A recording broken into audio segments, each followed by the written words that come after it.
Today we'll be talking about everything RFC. But first, let me eat my gelato. With recent tax reforms in Mexico as an effort to prevent fraudulent activities, the RFC has become one of the most important numbers for natives and foreigners alike. And in this video, I'm going to tell you exactly what that number is, why it's useful, what it's made up of, as well as where to get it, and more importantly, why you need it. So what does it stand for? RFC stands for Registro Federal de Contribuyentes. It is a 12 or 13-digit alphanumeric tax identifier, similar to a social security number in the state. Who qualifies for it? Legal residents and citizens of Mexico qualify for an RFC. And I will say there's a lot of offices around Mexico that will not issue it to temporary residents, but I can confirm that as a temporary resident, I was indeed able to acquire an RFC. It just depends on the office that you go to. Where do you get an RFC? RFC nowadays are completely acquired at SAT offices, and SAT stands for Servicio de Administracion Tributaria. There are several SAT offices all throughout the states in Mexico. And I'd compare the RFC to the social security number in the states, while SAT would be more like the IRS. Back to the RFC. So the RFC for individuals, comparable to an ITIN in the states, individual tax identifying number. Individual RFCs are comprised of 13 letters and numbers. The first 4 of which are comprised of the individual's name. The next 4 are the dates of their birth.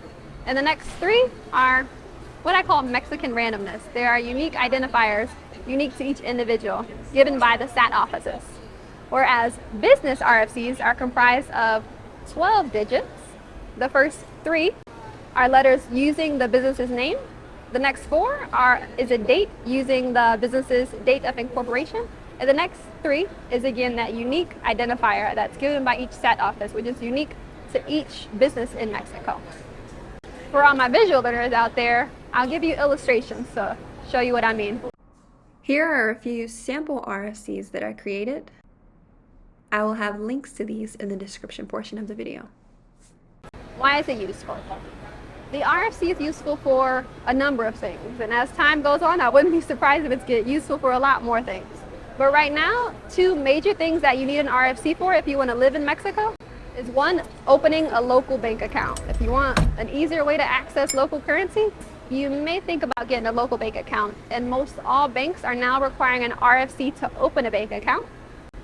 Number 2 is getting around here in Mexico. If you don't always want to take the bus and you want to get your own car here in Mexico, in order to buy a car in Mexico, all car dealers are asking for an RFC.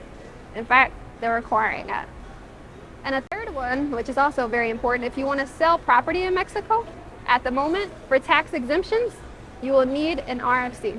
And particularly to put an RFC on your utility bills prior to selling your property. RFCs are also needed if you want to work in Mexico, acquire income, or pay taxes, and if you want to acquire a factura. And while we're on the topic of facturas, one scenario where a tourist may need to use a factura is if they receive medical treatment here and they need an official document proving payment to potentially get reimbursed from their insurance company back home.